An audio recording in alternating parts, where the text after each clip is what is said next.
Hello and welcome to the Functional Health Podcast with Ben Atkinson. I'm delighted to be joined by Dr. Rob Verkerk and Meleni Aldridge from the Alliance for Natural Health International.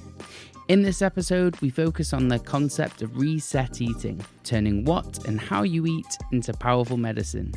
This conversation was truly enlightening for me, and I have since made some pretty powerful changes to my own diet. So I hope you find this as useful as I did. Let's get into it. Mel, Rob, welcome to the show. Hi Ben, it's great to be here, thank you. Fantastic to be with you, Ben, and especially to talk about reset eating. Exactly. So happy to be here speaking to you both. So first off, what's new with the Alliance for Natural Health? What's going on? We are working our lectin-free nuts off. We've got a pretty broad remit at ANH, looking at all the scientific, medical, and legal elements that interact with our ability to live with and work with nature rather than against it. So it covers everything from what we eat to how we look after ourselves, what kind of medicines we do or don't use, but also what chemicals are in the air, what chemicals are used in farming and agriculture, how much freedom of speech we have in order to be able to share information. And obviously one of the hot points right at the moment is how the corporatocracy can interfere with scientific discourse. Mm-hmm. We've seen a degree of censorship now that's unparalleled. During the 40 years or so I've been a professional scientist, and it's if we can't sort this out, we've got a really big problem in terms of how the public see the world, because essentially what's happened is that people have started worshipping technology and science and have become ever less dependent on belief systems such as various religious belief systems. So we're all looking for a kind of higher purpose somewhere or another, and it's really an unfortunate thing that people have become so locked into believing that science, which is nothing more than a methodology by which to look at the world and understand things, has now become something of a religion. So we see scientism, basically dressed up as science, and we've got anyone who talks contrary to an agreed narrative that's been developed by a relatively small group of scientists and governments and corporations being viewed as scientific misinformation, when very often it isn't. So we have to sort that out. So yes, we've been deeply involved in that whole process. And of course, it's all about bringing change and understanding and education, which is a big part of what we do. I absolutely love that. I have a link to everything that you've just described in the show notes, as well as ANH. Also, you mentioned something, or you just got my mind going with regards to the body of evidence. Everyone talks about the body of evidence pointing to a certain direction, but I think when you've got bias study after rubbish study, all stacking up, but a pile of rubbish is still rubbish. It doesn't matter which way you look at it, but people still love to reference one screaming narrative, however absurd it may be. And that is still something which bothers me to this day, and will probably continue to. So I've been a big supporter for a kind of totality of evidence approach. Mm-hmm. But of course, it depends what that evidence is. And when we have the evidence that is regarded as being of highest impact scientifically, as obviously randomized controlled trials, and even more so meta-analyses and systematic reviews of those RCTs, where they are defective, which is very often the case because of conflicts of interest, where else do we look for evidence? And this is where there's an increasing move from evidence-based medicine, which started off very, very innocently. If you look at the evidence-based working group and their original work in the 1990s, really coming from the right place. And right at the heart of that was this notion that you needed to take on board clinical experience. So now we're moving increasingly to a place where part of the evidence that we have to really look at is, of course, clinical evidence. And we can think about, instead of evidence-based medicine, practice-based medicine. Mm-hmm. So we see things that Case are working studies in clinic and in practice that are really, really important, that are still viewed as anecdote by the RCT brigade, but actually are very, very meaningful if you're trying to provide the best protocols for your patients or clients. I saw a comment by Alan Savory today, and I have such a huge regard for that man, not just because he's in Zimbabwe, but because of his contribution to ecology, which I think he's going to go down as one of the ecologists, but probably posthumously, unfortunately, because people don't like what he's been saying. But something that he said is that the whole concept of the peer review is to keep the status quo, because every change that's ever come, every major breakthrough that's ever come in science and technology has come from the fringe. And if you keep the peer review, you keep the status quo, because he said you take the brightest minds and you send them through academia, and they come out having lost the ability to be bright and to be illumined and to do all this blue sky thinking, because now if it's not in a scientific paper and through the peer review, it can't be true. Mm-hmm. And I think that, that concept we talk about in ANH a lot, because obviously we're so interested in clinical evidence and what clinicians see and experience, but also we see that all the time as these young bright minds end up going through and then coming out, and they've been narrowed down and suddenly worshipping at the altar of science. So I hope that what we're going to be seeing as we come through this great change that we're going through is a huge opening of the mind again, to be able to see that the solutions actually need to come from out of the box, not necessarily in the box. Yes, I love that. And you actually reminded me, I actually been recently researching the science of grounding or earthing. And I think the science is just validating what we kind of innately always knew, which is the outdoors is good for us. And nature. Look, I grew up in Africa, and as did Rob, and shoes were kind of optional. So the grounding happened all the time because we were barefoot so much of the time on the earth. And that's my reference to Alan Savory as well, because I suddenly realised I mentioned Zimbabwe and didn't say that's where I grew up. I've done a lot of work in agriculture in Zimbabwe as well, and I was born in Kenya, where I've also worked a lot. But yeah, it's fascinating to see just how far we have moved away from all of that wisdom that is still with us. I mean, and so much of it is actually passed through oral traditions, not through written traditions. So, but yeah, boy, I think there is a recognition in a lot of more holistic practices that we can deliver the best outcomes when we see some of the latest advances in science being applied alongside traditional and ancient wisdom.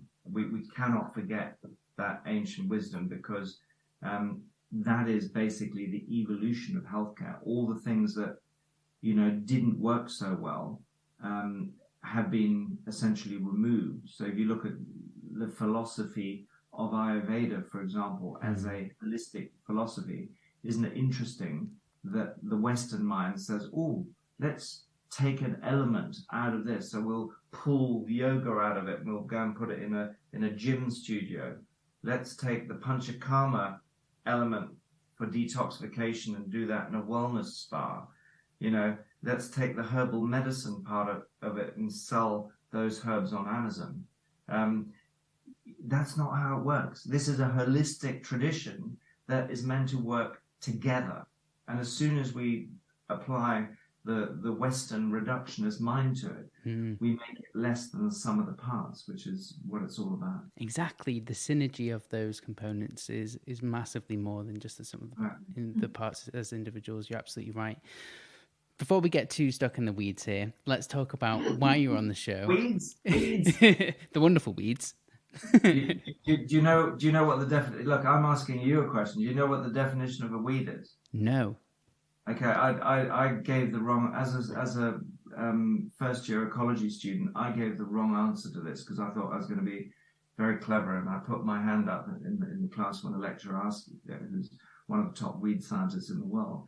And I said it's a plant that is considered undesirable by humans. Is it something that dominates over other plants, or something to do with? Well, yeah, he just shot me down in flames for saying that. And you know what he said? A plant whose virtues have yet to be understood. And I've never forgotten. Wisdom. Do you remember his name? No, I can't. no, I just remember I think I'd got blind drunk the night before. You know, it was in my first year as an undergraduate, and you know, I had limited. I was enjoying life, being roaming free. But he was definitely a very, very top weed scientist who was actually a visiting lecturer who came in. But he had amazing understanding, and that's what he really wanted us to understand, that the whole principles of weeds, because he was not a great advocate of widespread use of herbicides either, for that reason. That's lovely. I wish I knew, or I wish you knew who he was. So if you are listening, mysterious man, do reach out. Probably look up that definition, because it is such an unusual definition, and we may find that it is attributed to him. Well, I will link to it in the show notes. He will almost certainly be dead now, because we're putting in that perspective. He was not a young man back then, and that was, dare I say it, 40 years ago. Right. Well, he might have discovered the weed, which is huge longevity properties. You never know. Let's think up there. Okay. And his family are living on the proceeds. Yeah, that's it. Okay, so let's move on to your book, which is recently published in the last few months, Reset Eating, which I was quite excited to pick up a copy. So when you wrote this book, Meleni and Rob, what was the main goal for this book?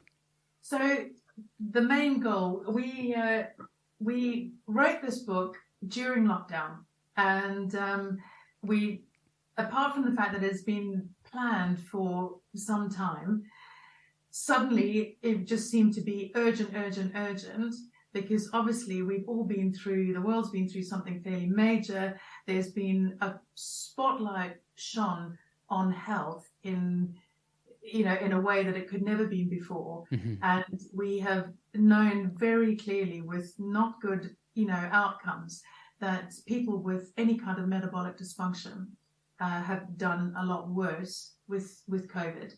Now, we already know as practitioners that people with any form of metabolic dysfunction don't do well in terms of chronic disease anyway. Yes. And obviously, my personal passion and major driver for this is my own journey through autoimmune disease, and having my thyroid removed when I was 20 and being thrust into extreme and immediate metabolic dysfunction, and having to find my own way out, because having descended me into the hole, mm-hmm. Conventional medicine then pulled up the ladder and said, there's nothing else we can do for you. Bye-bye down there.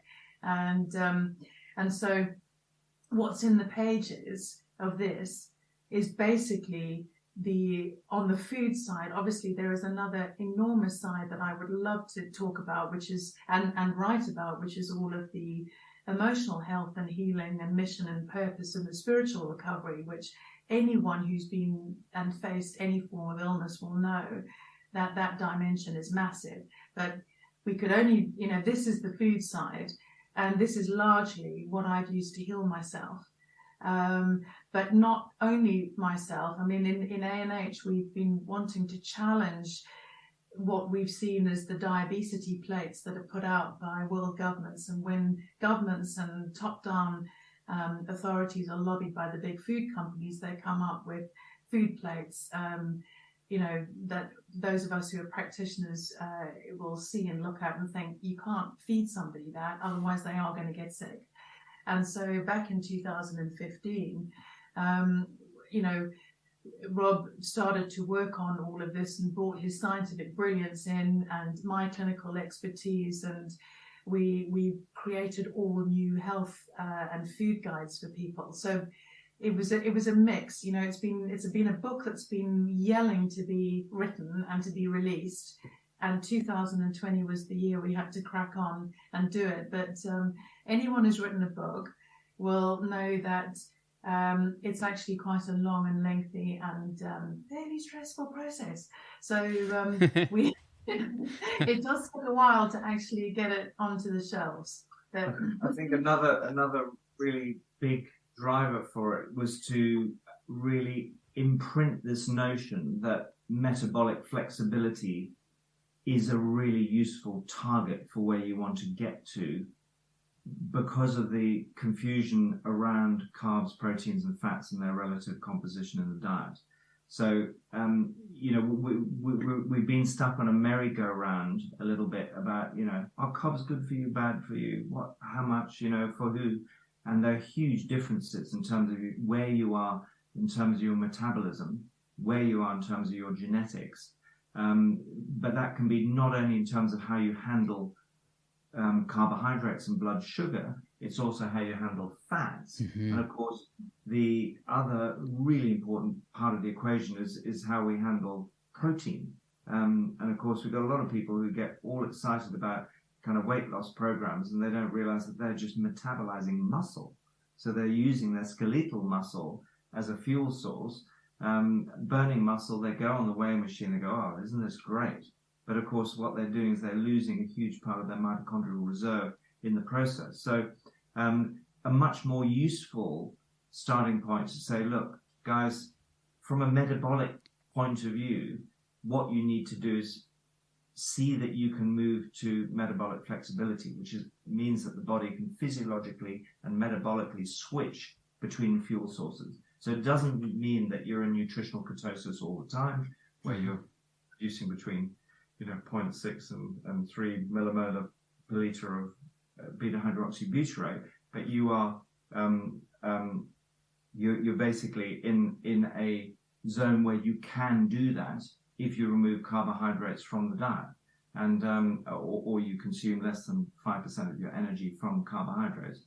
So really, really important principle. And of course, what has happened, because people consume carbohydrates so frequently during the course of a given 24-hour cycle, often starting their day with it, often finishing their day with it, that they're actually putting the sort of beta oxidation carnitine shuttle process into a dormant state, and you cannot just wake it up when it's been asleep for decades. I mean, if anyone has ever tried the ketogenic diet, coming from a very carb-heavy diet, they'd understand the keto flu is not something you really want to experience for any great length of time, but it's sometimes a necessary evil, I think, to get through to the exactly. And there's going to be times, if you're a really,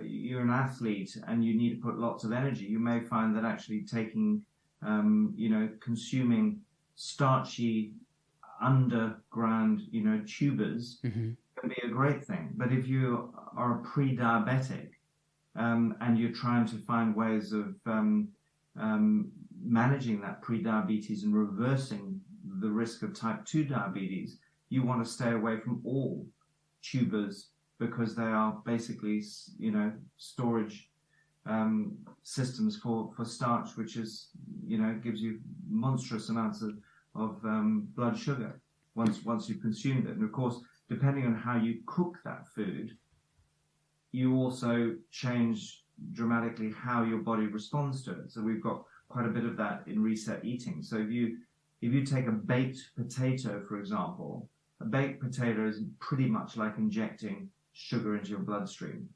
Whereas you take, say, a salad potato that's been steamed, and then you allow it to go cold before you eat it, like we do when we eat potatoes in the salad, much of it has been converted to resistant starch, which is actually the best thing. What our gut microbiota are looking for is resistant starch and polyphenols. So if we eat a rainbow diet and we have some of those starchy carbs, same thing happens to rice, by the way, same thing happens to bananas.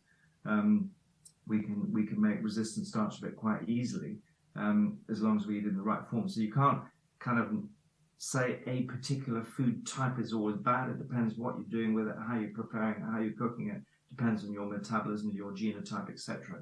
So, but yeah, metabolic flexibility is a great place that most of us want to get into. It is really, for us, it is the real kind of pivot point in terms of how we deal with the obesity, type 2 diabetes, which is also very closely related to the Alzheimer's problem, which is can also be defined as type 3 diabetes. Sorry, Mel, I just want to quickly jump in. Dr. David Unwin has done some great work on this, primarily within the NHS, and I'll link to his work in the show notes for people, and also through the public health collaboration, which I think you align a lot with his work as well. 100%, yeah. Yeah. But specifically, you focus on a variety of different things, which he does not, which I would love to get into. Mel? One of the things I just wanted to say from the off, because I can feel people's questions about what do we mean by nutritional ketosis. And so I know that the ketogenic diet, brings up, can be very controversial with many health professionals. And what I'd like to say straight off is that our reset eating, and we coined the term nutritional ketosis for the specific state of this metabolically flexible state that Rob has just outlined, which is actually much more normal to us in terms of our genetic blueprint. So if we look back into our evolutionary heritage, we actually had complex carbohydrates and proteins and fats that were in our diet. Grains came much later, and obviously processed starches and everything were not part of it. So our response at that level, we are used to burning fats for fuel, and we are actually built for famine and not for feast. So this is why intermittent fasting is built into it, but you've got to work into it slowly. Now, in my work, I've also, and with myself included, I found that many women don't find it easy to burn fats. And when I've been doing genetic testing since 2013, and some of the tests that I use, they're all the low penetration genes that actually are diet and lifestyle mediators, so they're hugely empowering. They're not the big high penetration disease ones. And you can see straight off where people are going to be. They might have a genetic vulnerability, but obviously the genes load the gun, but the diet and lifestyle pull the trigger. So it's only in the questioning and finding out how people actually deal with digestion.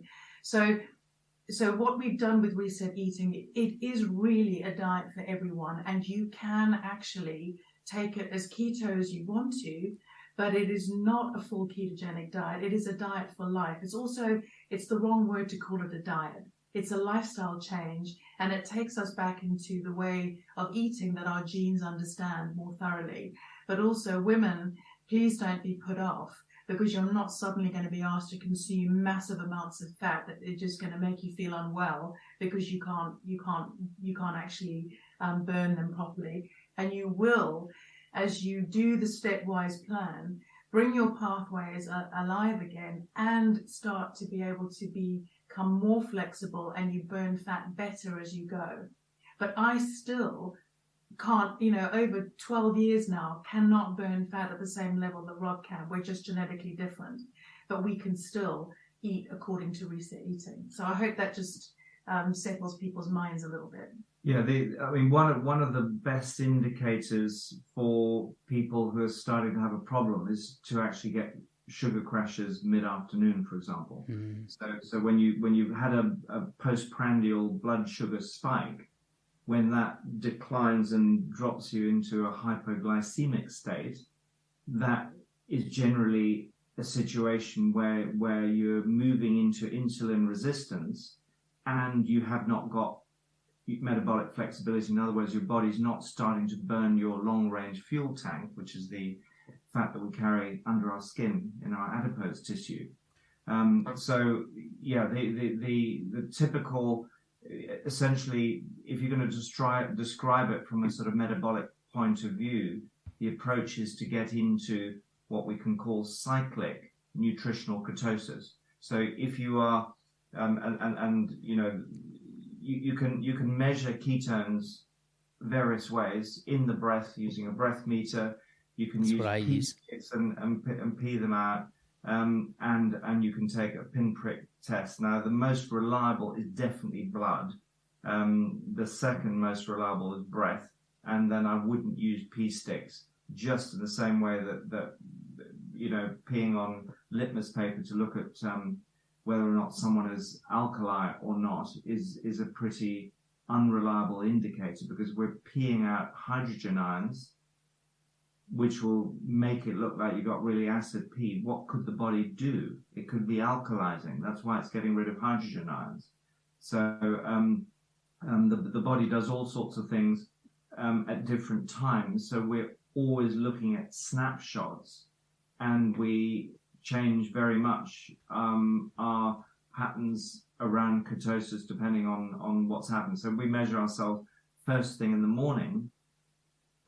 You could have got into a bit of gluconeogenesis, so where your liver's starting to produce some glucose. So that that's the hilarious thing nutritionally is that carbohydrates should not be considered an essential nutrient. I mean, by definition, exactly in the same way, we're going to use the same rule of thumb. Sorry, nutritional scientists out there who've been doing this all wrong for decades. But if we use the same rule of thumb that we use for vitamins and minerals, we call an essential vitamin or mineral something that cannot be produced, that has to be consumed from the outside, has to be an exogenous source. So because we don't produce it internally. So carbohydrates, we got livers that produce glucose. So bottom line is we don't need to do it, and we see people in full-blown ketosis who still have, if you put them on a 24-hour blood sugar device, you'll see that they're producing, and often in the mornings. I've noticed when I was really routinely measuring both my blood sugar and my ketones, because you can get like a little Abbott device that has both blood sugar sticks and ketone sticks, so you can do both. I would find that first thing in the morning, even in a fasted state, I had just popped out of ketosis. And then if I, say, take a little bit of exercise, like ride my bike to work for an hour, I'm in full-blown ketosis between the 0.5 and 3 millimolar range for beta-hydroxybutyrate. So, it's a delicate balance. It's really, really different, as Mel has said, from one person to the next. But essentially, over time, you find it less and less of a need to measure your ketone levels, because you can feel your body switching. It's literally because I think you'll be well aware that ketones are the favorite fuel source for the brain. So you literally, it's one of the reasons that people say, wow, I forgot to eat lunch, but my God, my brain was on fire, I was doing amazing work. Because our brains love it. The first time I ever experienced that, I remember I was like, I've not eaten lunch, and it was nearly 6 p.m. and I was like, I feel great. The first time ever, and didn't want to snack or anything like that. However, prior to that, I did experience some keto flu symptoms. But for people who haven't experienced that, it is amazing. If you muck around with your sleep and you don't get enough sleep, what I've found, because I've been, basically in nutritional ketosis, cyclic nutritional ketosis now for about 12 years. But the one thing that screws me up is not having enough sleep. So if I'm sleep deprived, the whole thing switches off. That's You've fascinating. got to be rested enough. You have to be rested enough. You do. You need enough. You need the body needs to be working. Just about your keto flu, I just wanted to say that because I don't think that putting the body into that level of stress is a great place to go. Yeah, me neither. Steps in reset eating are to avoid people doing that. And what I've always said to clients is that it's going to take 8 to 12 weeks to get you there. This is not something that you can do in 2 days, and you shouldn't go from one phase to the next. You've got to slide your body into it in a certain way. And look, I don't have a thyroid, and I have still managed to do it. And my first week was pretty tough. and my adrenals kicked in, and my resting pulse went up quite high. But I decided to manage myself through it because I wanted to just see how I would cope. And not many people come who don't have a thyroid at all.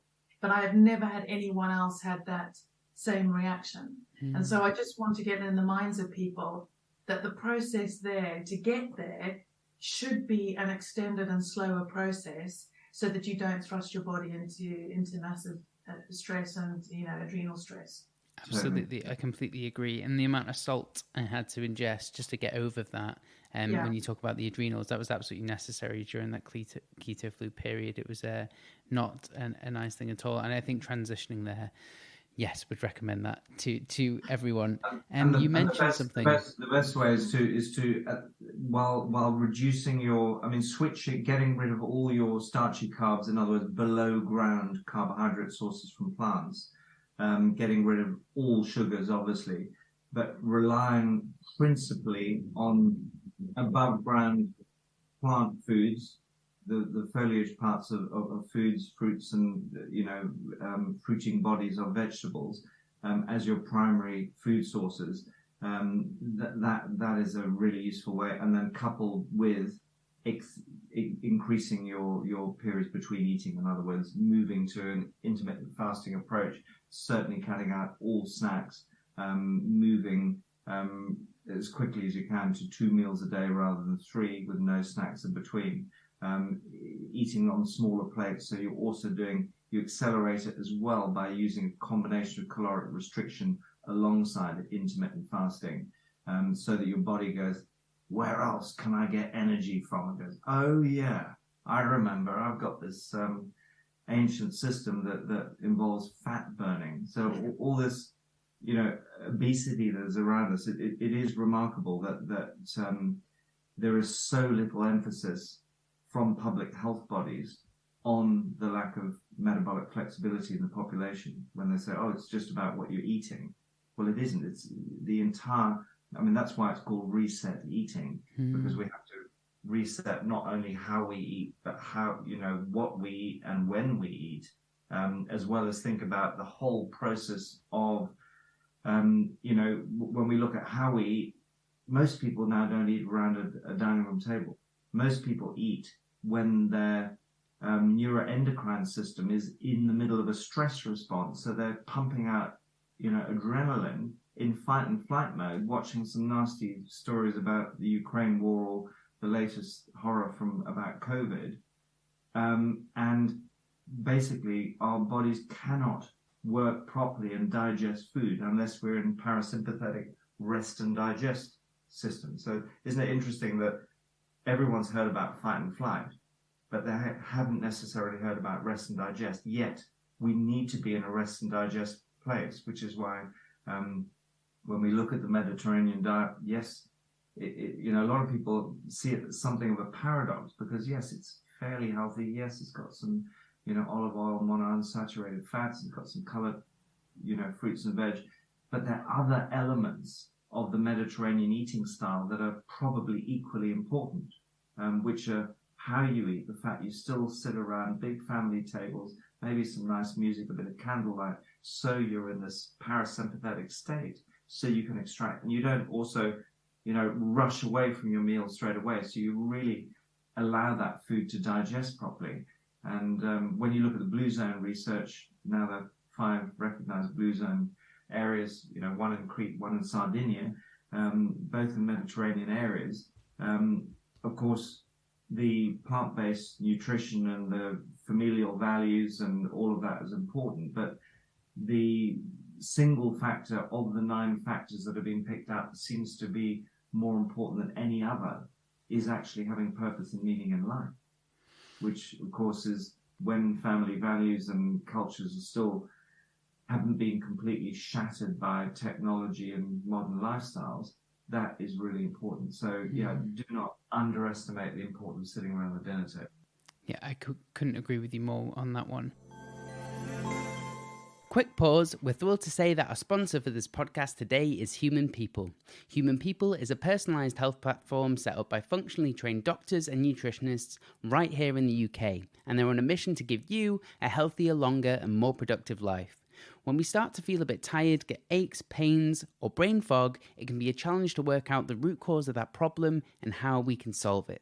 Well, Human People are offering a solution. They empower you to better understand your health issues and use AI technology to provide clear, actionable steps to help you meet your goals. Choose between blood, DNA, and gut tests to look for common nutritional deficiencies and important gene SNPs, and get your personalized recommendations reviewed by a doctor, and all for less than a price of your daily coffee. The quality of their supplements is excellent, and their recyclable packs means no more plastic bottles filling up your cupboard. Better for you, better for the planet. Head over to humanpeople.co/functionalhealth and use code functionalhealth, all one word, at checkout to get 10% off any of their tests. And if you purchase any of their bundles, you'll get 6 months of a high-quality omega-3 supplement absolutely free. Feel better, live healthier, and start your journey today at humanpeople.co/functionalhealth. Back to the show. There was something that you mentioned before, Melanie, and then an example I want to give. You mentioned about epigenetic testing. I interviewed Yael Joffe on the show a while ago, who's absolutely wonderful, professor at Rutgers University, and also Emma Bezic, who's the CEO and founder of LifeCode GX. What test in particular do you use? I've been a trained DNA analysis practitioner since 2013 now. So all the DNA life tests, and which, believe it or not, Yale was instrumental in developing back in South Africa when she was with that company before on her own. So she's a good friend as well, and she's great. Her 3x4. I mean, she's doing a great job, and we know Emma too. So I'm a huge fan of these. The low penetration testing. I think it's not just it's not just about getting information on yourself, but it really helps people to be more compliant.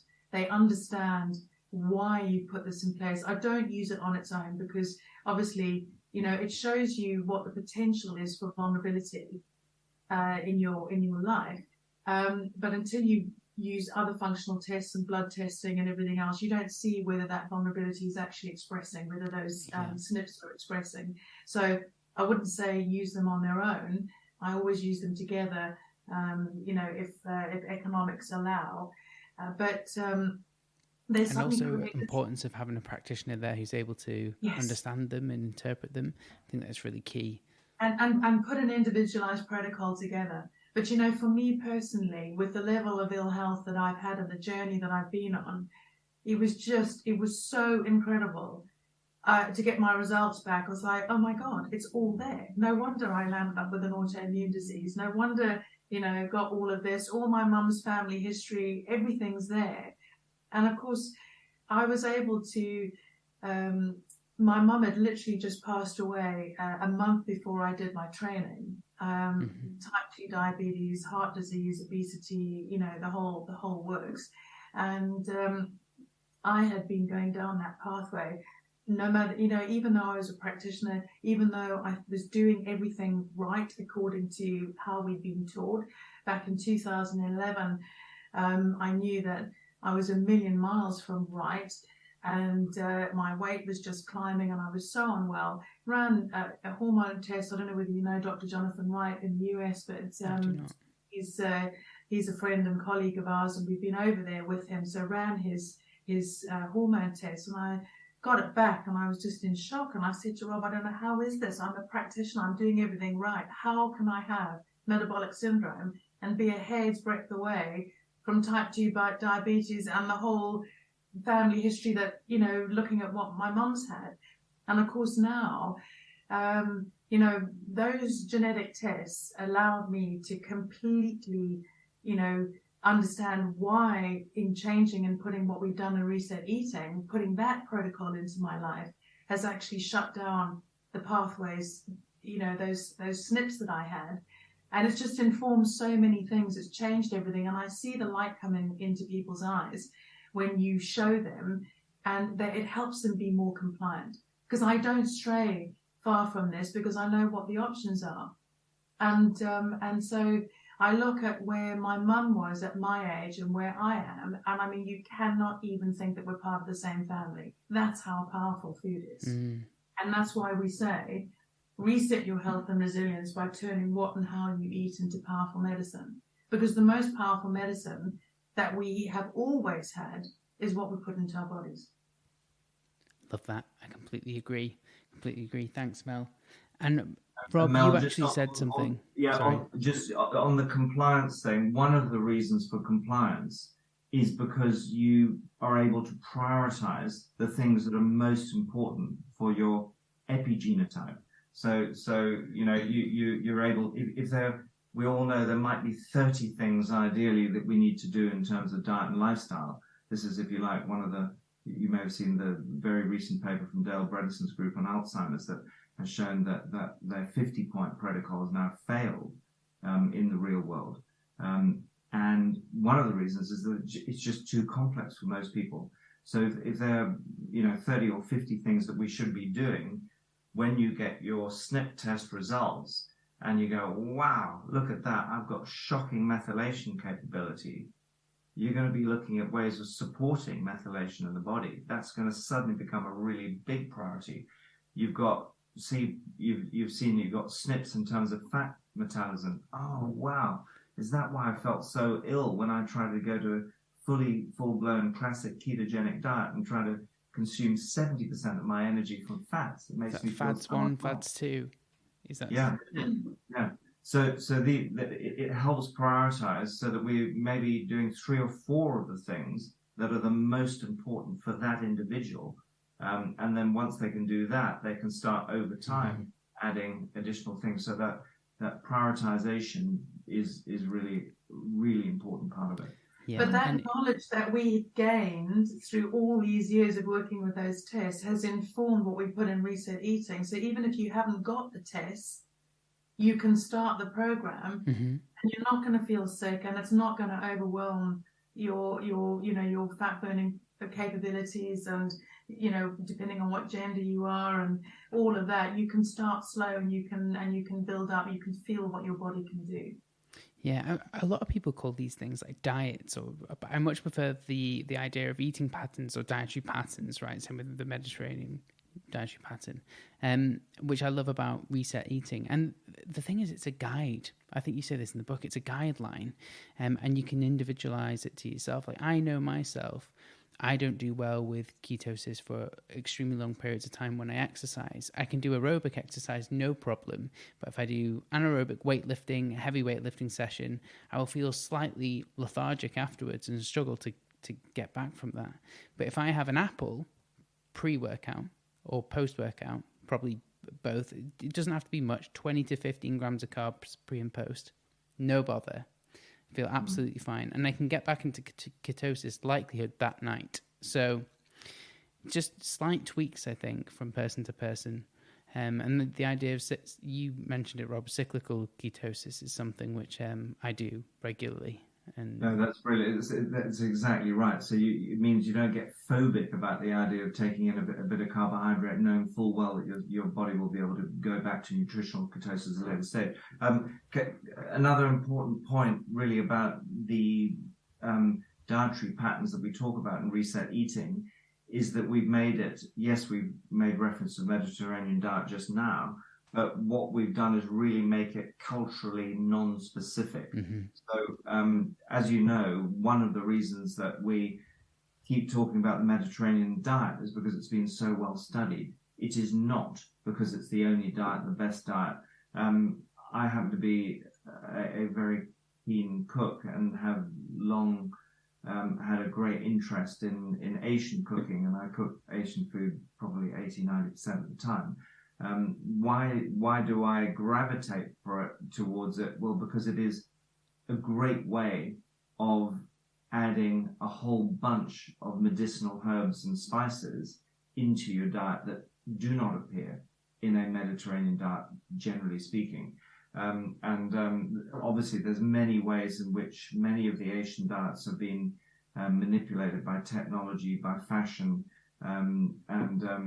So even some of the classical kind of, if you look at some of the curries that are consumed as a curry, I mean, curry is a very broad term. The fats in it are often, come from highly refined vegetable oils. The spices in them generally are not fresh. They may be dried. They've probably been irradiated. Some of them have been harvested 10 years earlier, and they've lost a lot of their bioactivity. But when we go back to these traditional foods and we eat them as nature intended, and we, discover the turmeric root again, rather than the dried turmeric powder sitting in a little container in the supermarket, we can start to embody these other dietary types. So reset eating really is flexible enough to apply to any cultural food type. I completely agree with you. However, you mentioned turmeric root. That it gets everywhere. It's a real problem, Rob. I've lost many white T-shirts to that root specifically. I can't deal with it. I'm sticking with the powder, Rob. I've been accused of being a smoker when you because I generally grate it, and then you grate it away and it's stuck under your fingernail. Yeah, can't get rid of it. Yeah, sorry, I just rolled 30 rollies last night back to back. You've got to get used to that. But you need a board that's specific to turmeric. You need to wash it pretty much immediately. But the powder is actually even worse. I mean, the root will muck up your fingers and your nails for a bit. But I think there are these things called latex gloves for people who really don't want to touch it. But I'm okay with it. Okay. Message received, Rob. I'll get my latex gloves. or bin a knife and fork. Yeah, that's true as well. But when I'm grating it, it's a real problem. Anyway. Tell you what I do. I do that with my ginger and my turmeric. I keep it in the freezer. Okay, so it lives in the freezer. I take it out 5 minutes before I grate it, so it's just a little time so you can grate it more easily, and it goes straight back in there. When you do that, you get almost none on your hands. Okay? Yeah, that's right. Yeah. Almost. Emphasis on almost. I think I'm going to send you some latex gloves. It's not a daily occurrence, but it is an annoyance when it happens. Okay, so back to reset eating. You focus on eating a number of different fruits and veg, mainly vegetables. And then I want to kind of play devil's advocate here when it comes to green and cruciferous vegetables, but I will in a second. Why the rainbow in particular rather than just a multitude of different vegetables of the same colour? Well, that's actually, there's a lot of science that shows that the complexity of polyphenols which are, the macro category, which flavonoids in particular is a particularly large group of polyphenols live under, all have different properties. So if we're looking at, say, the carotenoids, some of them are pro-vitamin A carotenoids and will be converted to vitamin A in the body, beta carotene being a good example. But there's actually round about 400 or so different carotenoids. What it turns out is that we probably benefit from consuming all of them. For me, it was very, very interesting to see the way the science around carotenoids went when the drug companies said, it must be the beta carotene that's so beneficial. And of course, then we had the carrot and ATBC trials of the 1990s that were looking at high-risk cancer patient smokers and those exposed to asbestos, and they failed somewhat catastrophically. Yeah, beta carotene and folic acid, I think it was. Yeah. And again, beta carotene, there were a number of limitations to the studies themselves, but it does appear that when we take a high dose of a given, in fact, the 20 milligrams that they used was actually about the amount of natural beta carotene that would come from a good, colourful Mediterranean-style diet. But it wasn't with the complex of all the other carotenoids. And what we know is that there's something about the magic of the synergy of the food matrix when it comes from natural sources that's important. So when it comes to colors, you know, we know, for example, the polyphenols that we get from blue, dark blue, and purple berries have very specific properties linked to certain species of bacteria in the gut microbiota. Akkermansia is a hot topic now.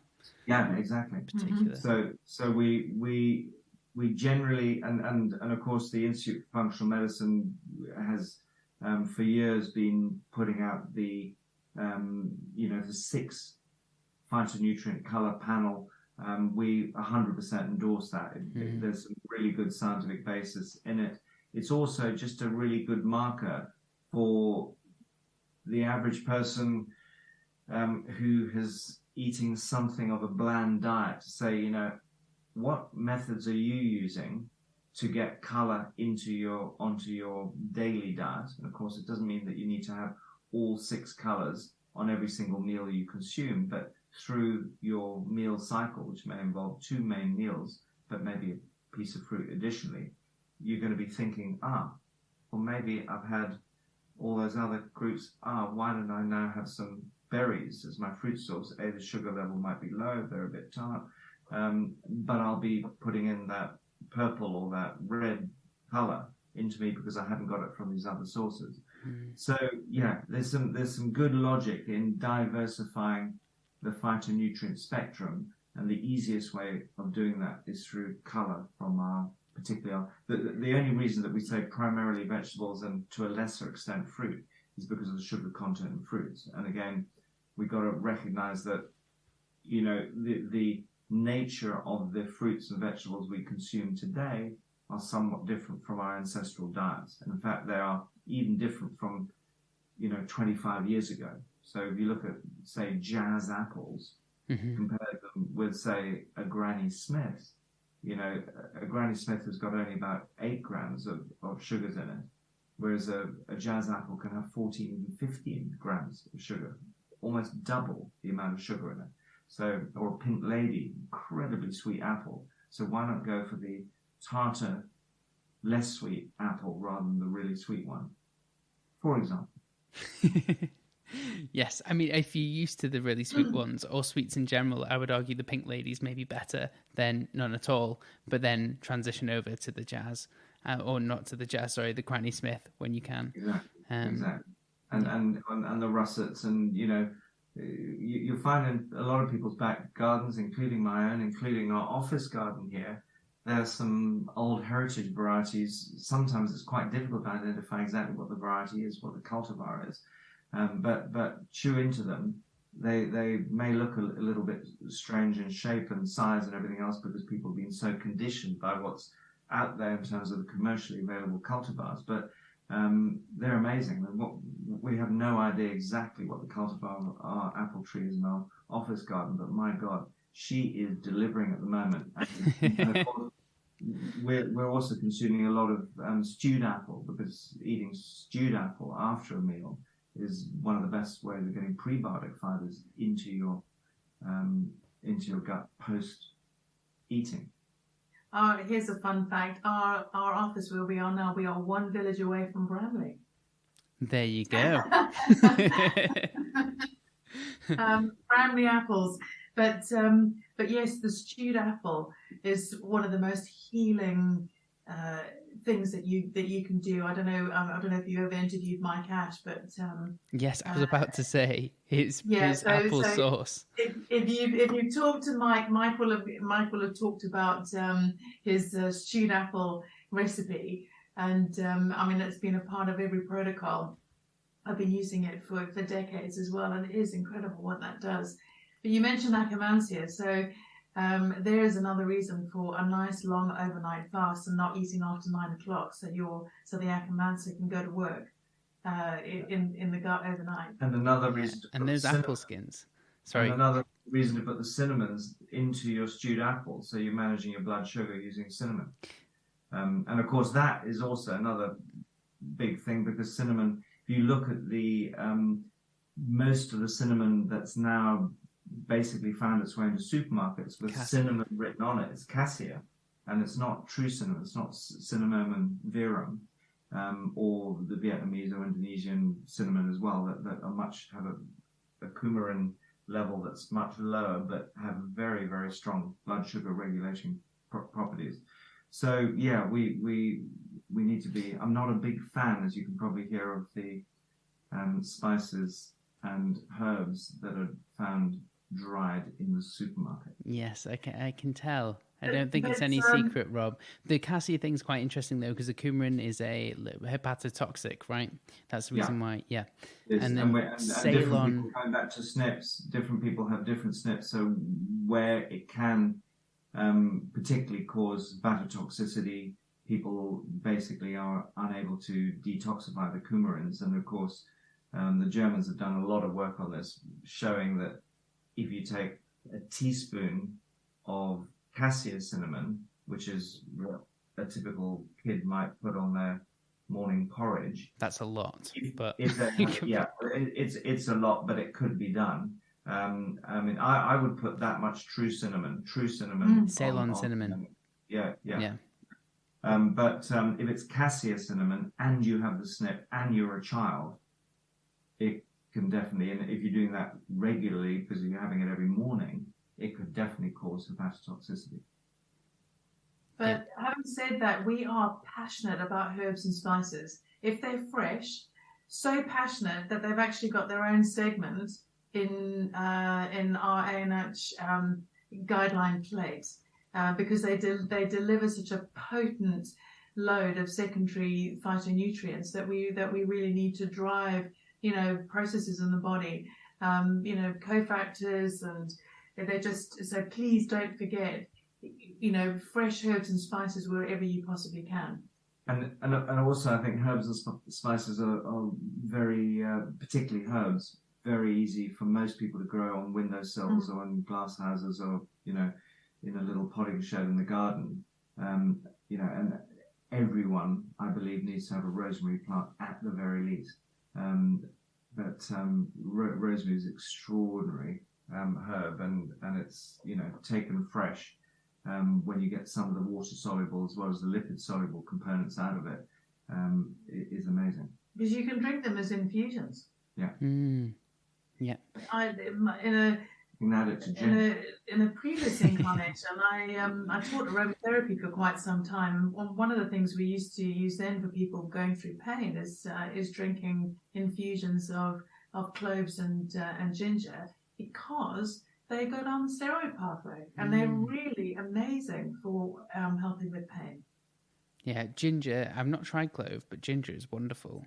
Ginger and clove together, and also throw in some turmeric, and then you've got the anti-inflammatory. I mean, you've got like a triad of power that's helping every cell in the body. But it's really great to drink. It's good for the gut. You only need to put in 2 cloves, 1 or 2 cloves if you can't take it. But it's potent, and you can feel it's doing your body enormous amounts of good. I have no doubt. Rob, you mentioned something before with the cinnamon, and I honestly remember at university, and I used to think I was doing myself some good here, so this is quite funny. So I had a big bowl of porridge with about a teaspoon of cassia cinnamon in it. Right, this is pre-workout. Yeah. Before, and then on the side, this is how ridiculous university was, have a bowl of tuna, so canned tuna, and that was my pre-workout meal. And I used to put loads of honey on the porridge as well. So I don't know what kind of harms I'd be doing, but I felt pretty awful after. When you answer this, Rob, I want to come back and just say something on that as well. By the way, at this point, I did. My body fat was low, but I did feel awful. Yeah, well, I mean, again, you may have a problem with the cassia cinnamon at that dosage. But of course, you probably felt at that stage you'd be neutralizing the honey. I mean, there's another question. A lot of the honey, a lot of the cheap honey out there contains, fructose corn syrup. So isn't pure honey. So again, a lot of the stuff in the supermarkets is not quite what we think it is. But yeah, as for the tuna, the regular consumption of that tuna your heavy metals, your it was a daily occurrence. Detoxification, that would have been hard on the system. Yes. So I just wanted to offer just one piece of food for thought.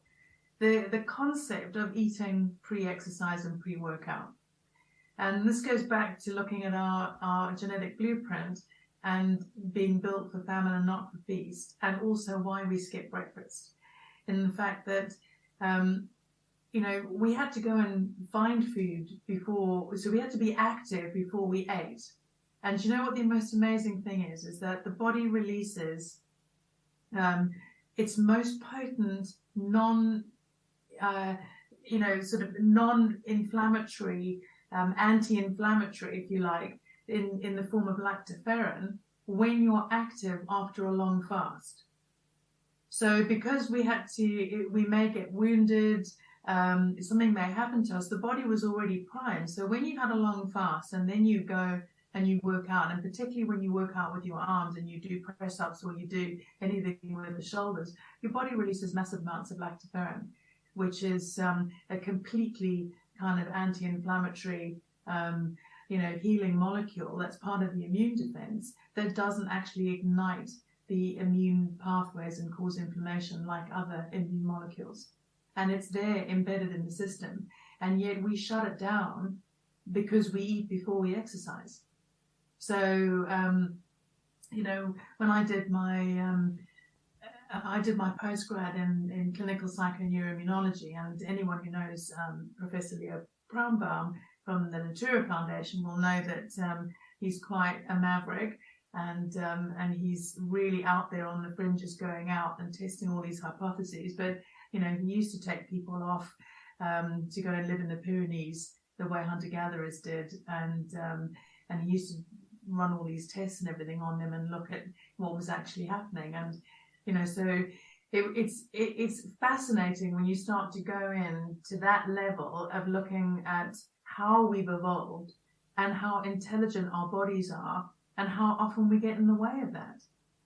So I just, offer you that as a piece of interest, that if you exercise in a fasted state, you often move your body on quite a load further than by putting the food in and shutting those pathways down before you eat, and then go and put the protein in and, do everything else and help the body, because, then you're working with your genes. Yeah, that was completely key for me to get into a metabolically flexible physiological state.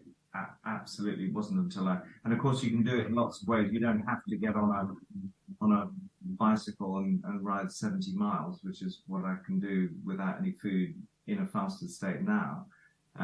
But when I first got back on a bike in 2009, I rode 12 miles before I needed to put some carbohydrate in me. But I was in a pre-diabetic state. I remember getting on my old bike that I've had for years and years, and my stomach was when I got onto literally I felt, oh my god, my stomach has hit the crossbar. So I carried 25 kilograms more weight than I do now. You've never known me in that state, but I was a right porker, and really quite a sick person.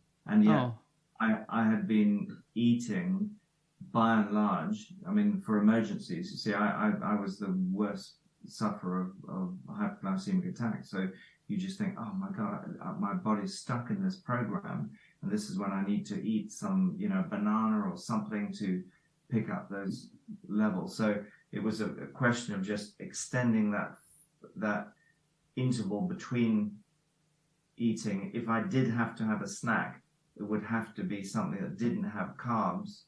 So it might be, some beef jerky, and or some nuts or something like that didn't have carbs, rather than going for the banana, and then extending that period longer and longer, and then increasing the exercise. So when I started doing exercise, it might be doing a 3-minute routine before my meal.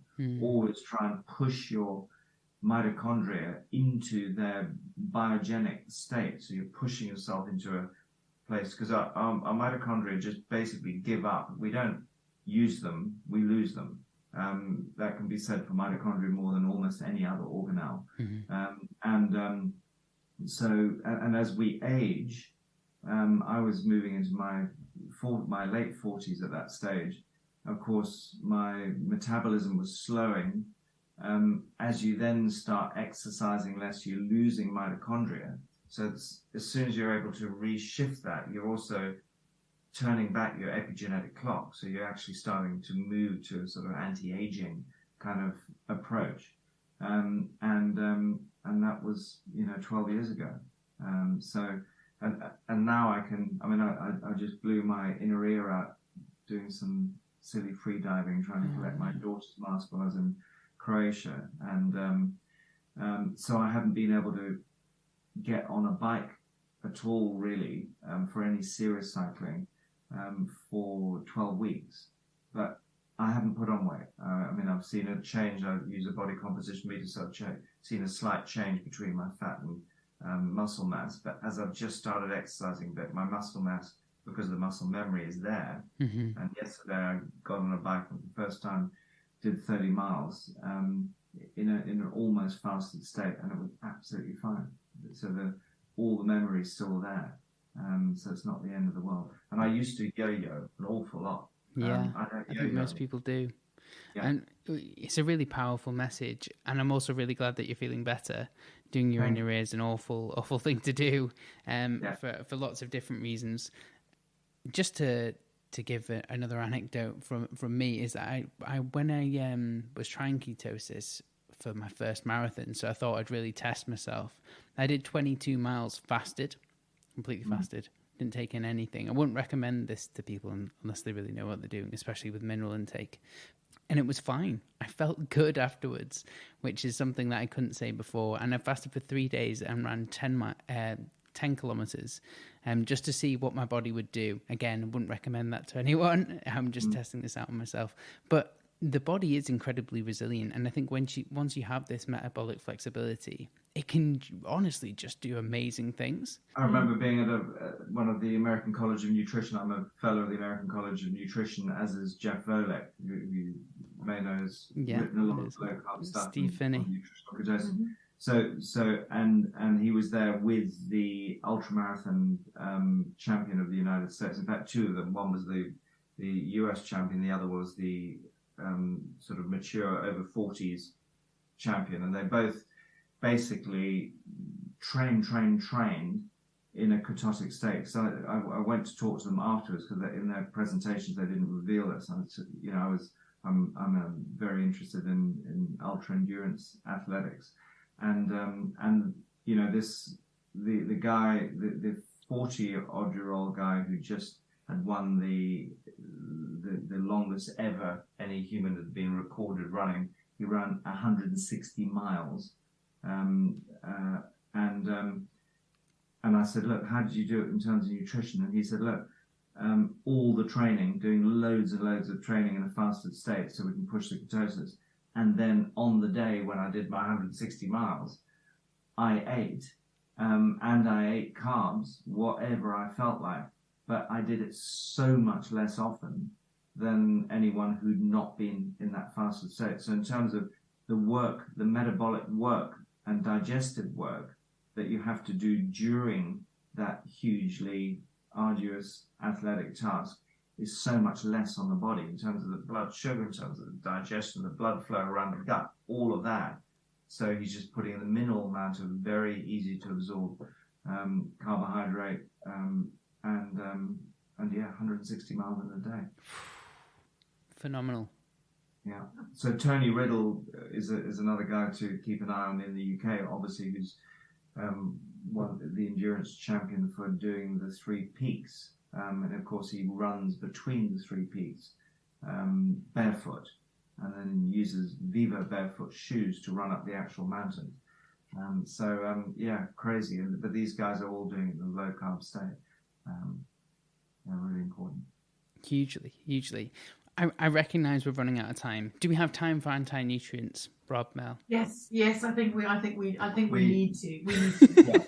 We do. So look, the starting point is to recognize that within the diversity of good stuff that we get in plants, there is also some potential bad stuff. But like in any bad stuff, where does it come from? Well, it exists in plants mainly for protective reasons. These are what we call plant secondary metabolites. So they exist in order to protect the plant, particularly from insects, fungi and bacteria, as well as nematodes in the roots, and also some fungi in the roots. So because they are toxins, and there are two parts of it. A, they can be toxic in their own right. B, they can interfere with the absorption of other nutrients.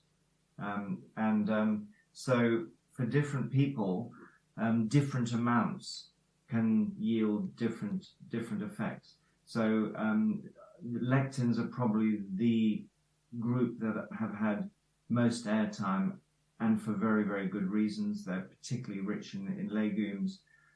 The bottom line is that a lot of the ways in which people eat legumes has changed of late, because people, are often not buying dried legumes. They're buying already canned or ones in foil lined cardboard packs.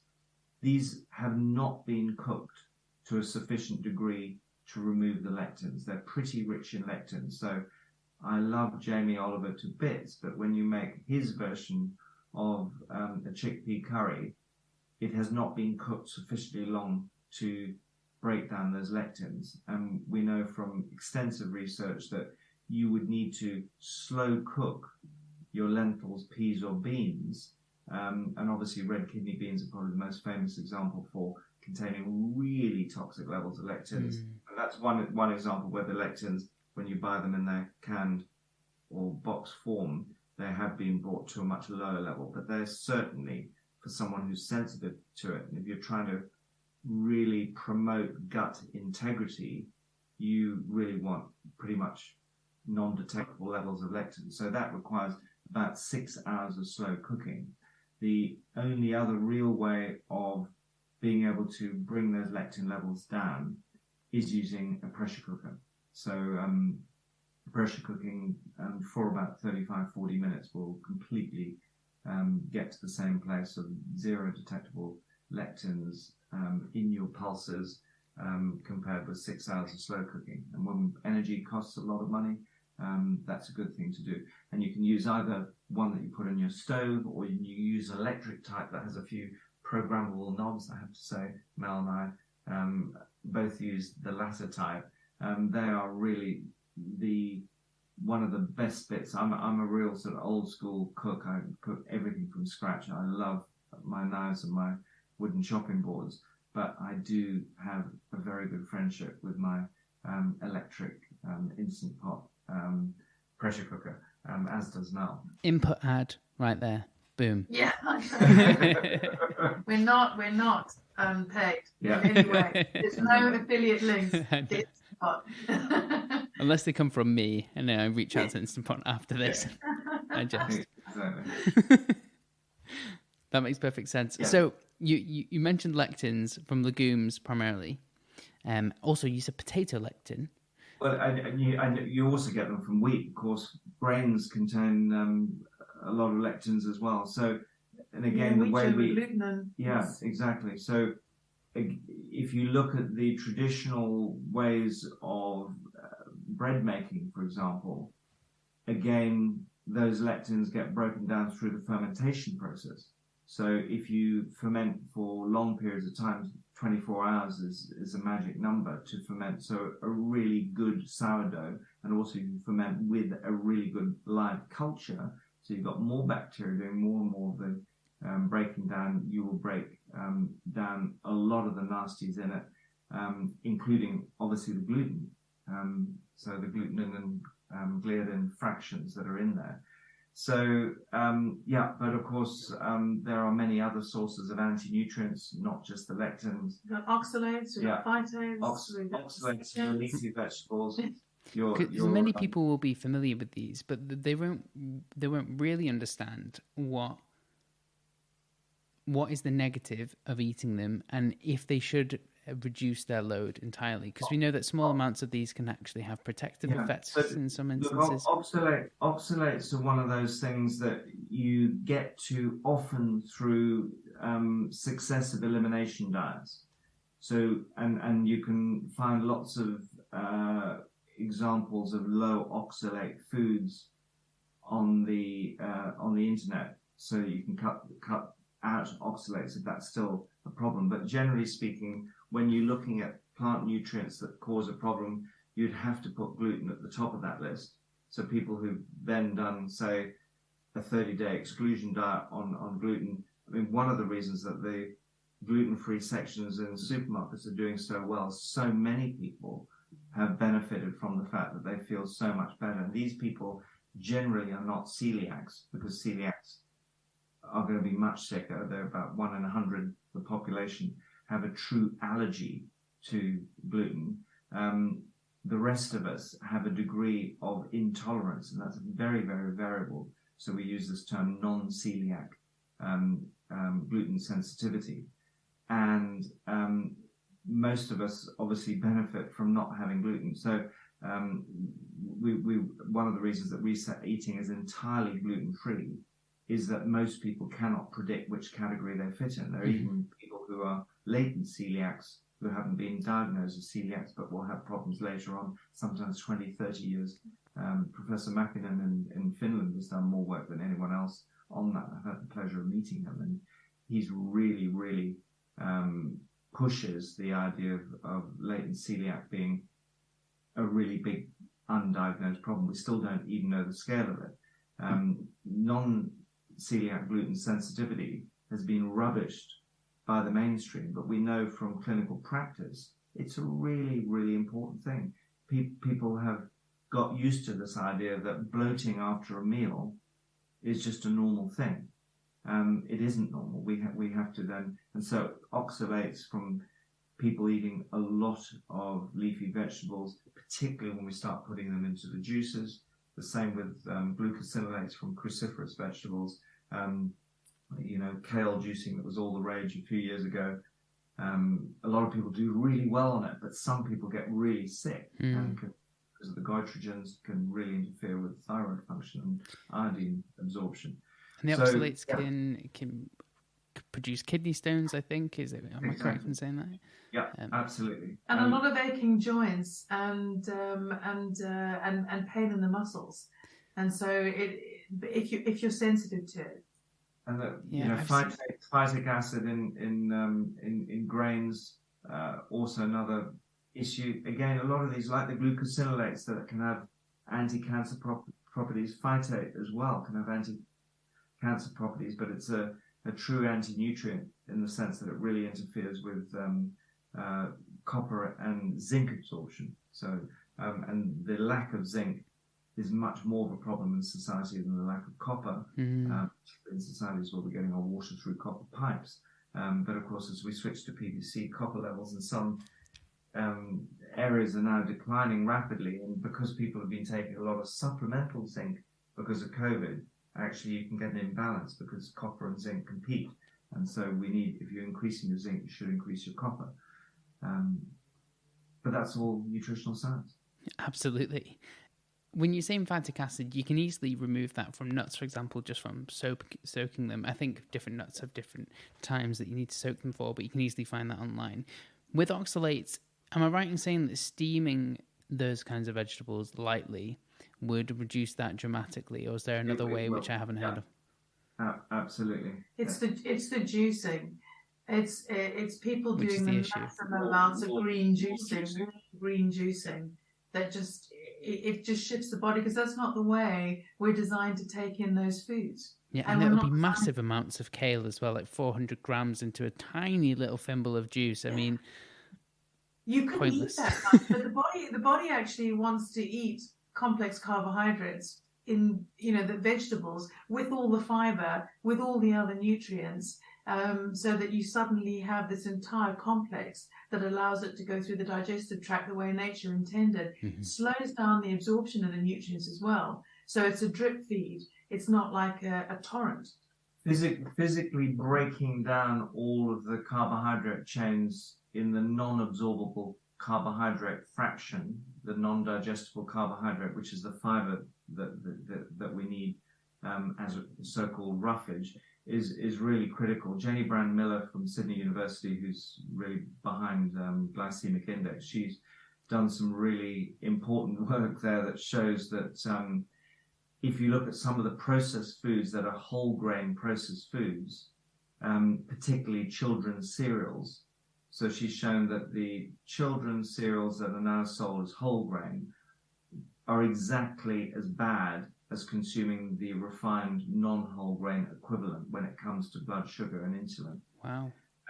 And that's because the mechanical processing of the carbohydrate chains is so complete that you're just delivering these really short chain carbohydrate units. So yes, you're going to benefit from having a few more B vitamins, a few other nutrients that are within the whole grain, but from the carbohydrate and particularly the fiber component, we're getting no benefit because of mechanical processing, which is again why in Reset Eating we talk about, barcode free foods, cooking from scratch, using a knife and a chopping board rather than all the time putting everything into liquidizers and just mulching the hell out of it.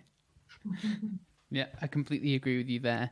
I've got one thing which I want to push back on slightly, and maybe not push back because I haven't made my mind up on this, right? You're a big fan of essentially above ground vegetables, right? Cruciferous, leafy vegetables, etc. From a ancestral point of view, I see very little value in these foods from a caloric perspective. So hunter-gatherers, for example, I don't know why they would go for these foods over meat and fruit and honey if they could get them.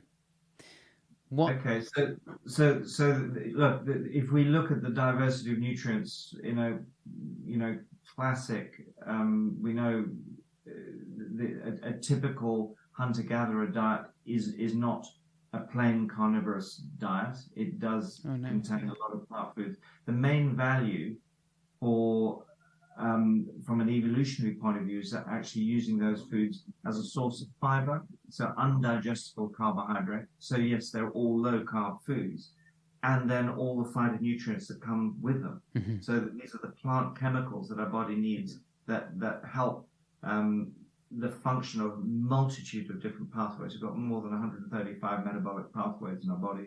We know that the information compounds that come from plant foods help direct a lot of these pathways.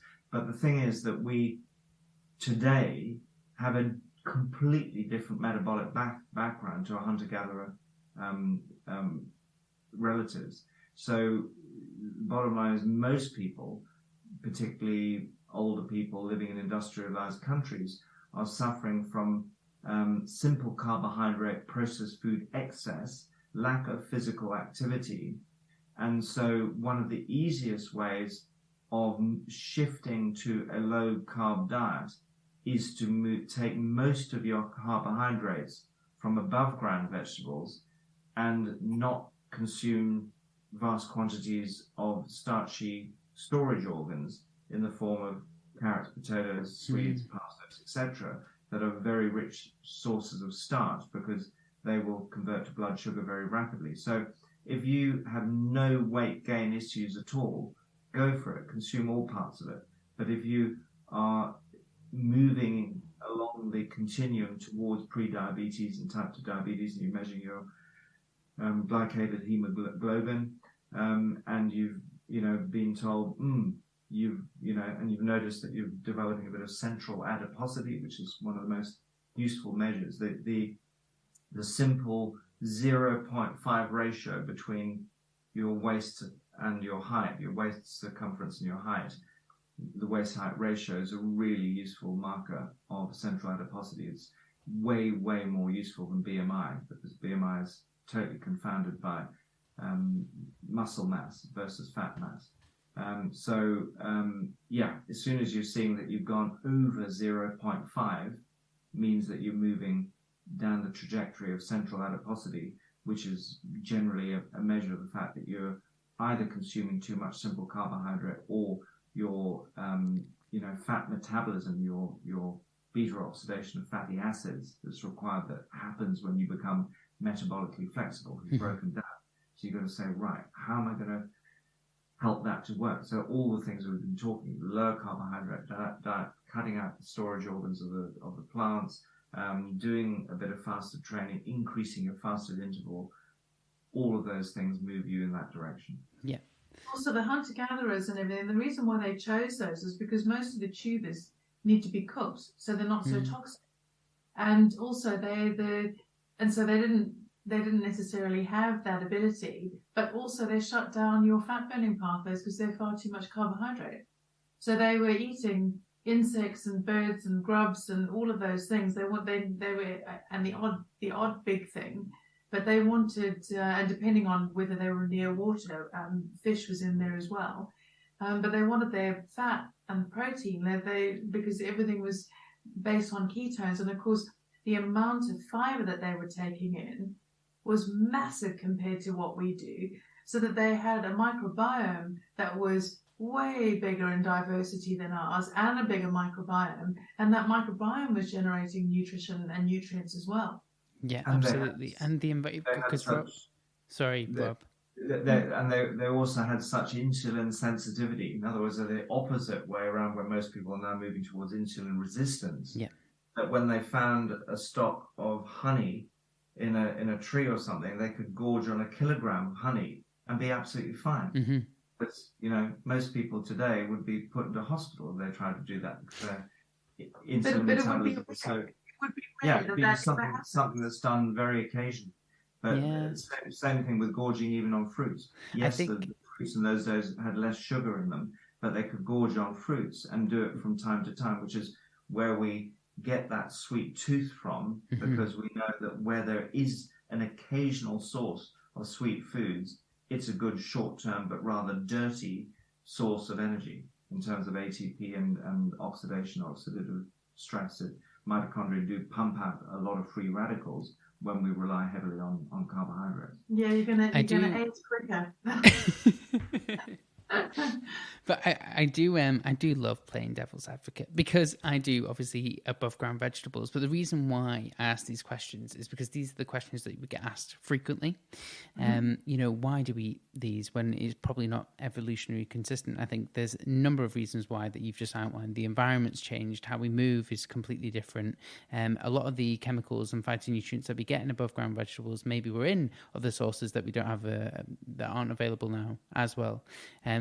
And there's a whole spectrum of it's individual. Exactly. Yeah. It's individual. And another point that I think is worth reflecting on briefly around that whole thing is a lot of the detractors of a natural, diverse, low carbohydrate diet would be saying, well, what are you doing taking information from hunter-gatherers? They only live to about 40. Squaring of the morbidity curve. I mean... Yeah, but they rectangularized their survival curve. So they did what most animals on the planet did. We've got to remember that once we get beyond reproductive age, we've done our job. But the thing is that they were hugely effective during the time that they were alive, and then there were rather remarkable things like the development of civilization that allowed, grandparents to start looking after children, that started to change the way in which we live. But the fact is, in the conditions that they lived in, they actually did very, very well. And if they hadn't survived what they went through, we wouldn't be here today. But the more important part of it is that we still carry that genetic blueprint from those people. Mm-hmm. So that's the bit. So I think it's important not to get hung up on their lifespan or their health span. I'm always more interested in health span than lifespan, because we've got an almost unique condition within the human species at the moment, where more and more humans are spending the latter 1/3 of their lives in a morbid or comorbid state, which other animals don't do. They kind of live in the wild until they decide to go to sleep one night and don't wake up the next day. So the norm is much more to rectangularize a survival curve. And what we know in human societies, where you see a more rectangular survival curve, which we do in the blue zone areas, what is it about those societies? And they do many of the things socially, in terms of their eating strategies, in terms of the, fact they don't eat processed foods, they cook from scratch, they eat around tables together, they all have meaning and purpose in their life. These are the things that are really important for good health. I couldn't agree with you more. I'm just going to say this, we can cut this bit out. You mentioned blue zones, and something that is a pet peeve of mine is Hong Kong is never on there. And they eat like the most meat per capita, I think, of any place in the world. Why? I don't know. As in why it's not included. Because I think the average age is 85. You see, if you look at the work that's been done, what they've been looking is areas where whole communities have that particular pattern of almost no chronic disease until that they're centenarians. So if you look at I've talked to some of the blue zone scientists, and they absolutely agree that you can look at cities like London, Amsterdam or New York, anywhere in the world, you'll find lots of blue zone individuals within it who have elected to have very healthy lifespans. But if you look at people who live one block away or in the next door apartment, because they've chosen a very different lifestyle, they'll have very different outcomes. So Hong Kong and any major city now has such a diversity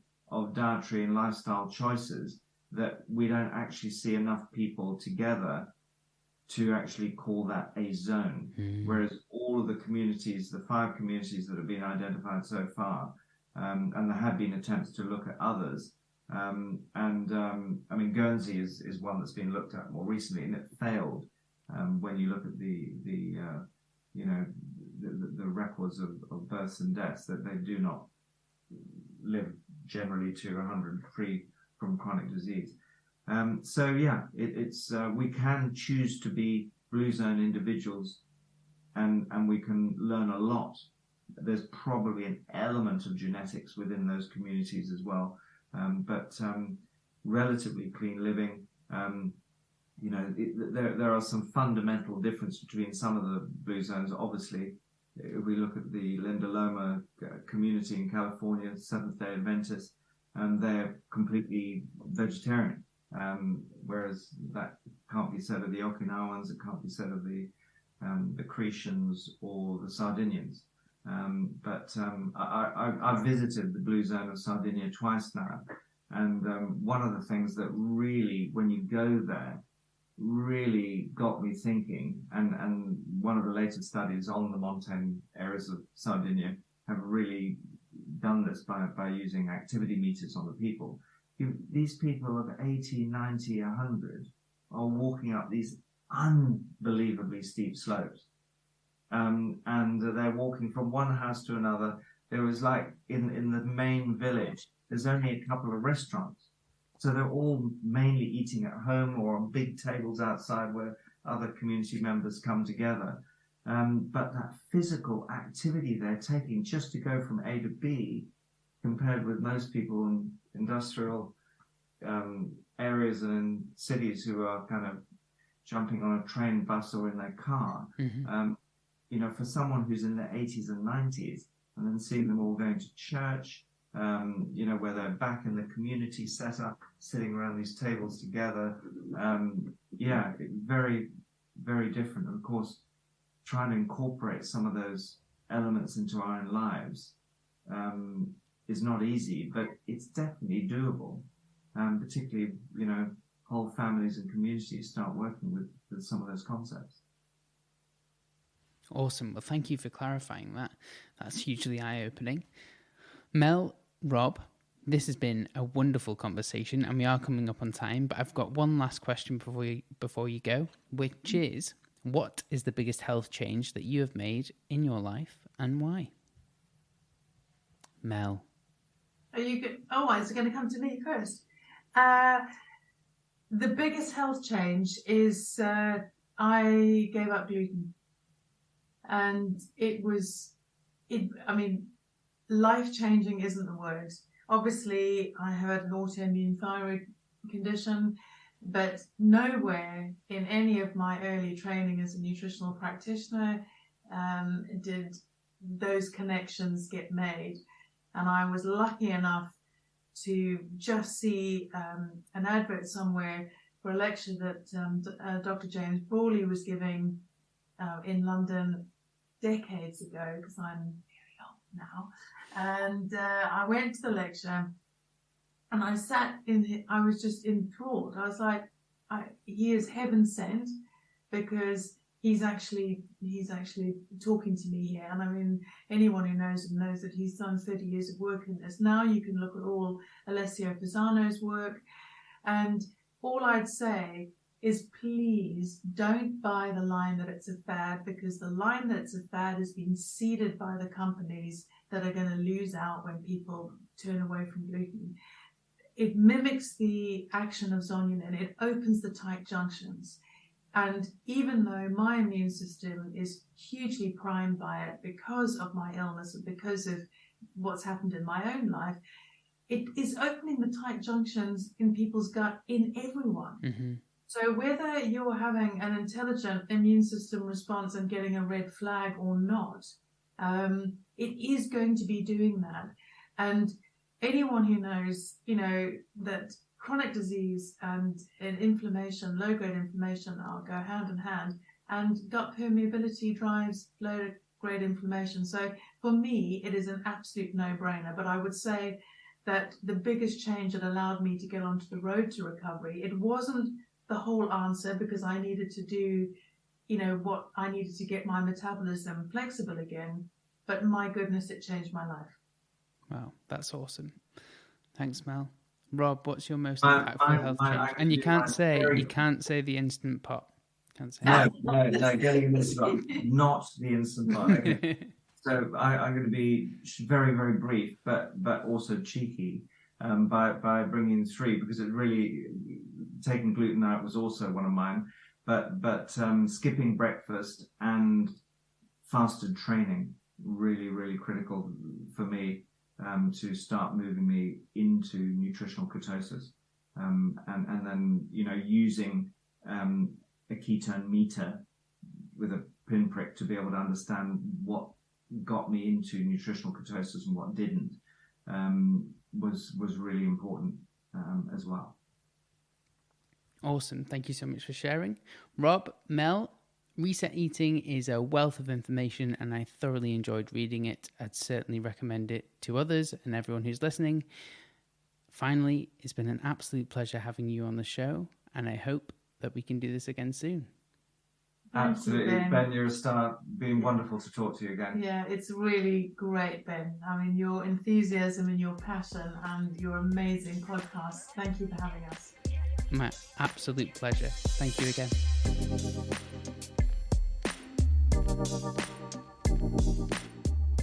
Thank you for listening to the Functional Health Podcast. You can find links to everything that we talked about today in the show notes. If you have a second, please consider leaving a 5-star rating on iTunes. It really does make a huge difference and helps get this valuable information out and reach more people. Don't forget to subscribe so you can stay up to date and know whenever I release a new episode. You can connect with us on Instagram, Facebook, or our website, and all questions are welcome. As always, thanks to Josh Aurelia for all the editing, and thank you all for your support.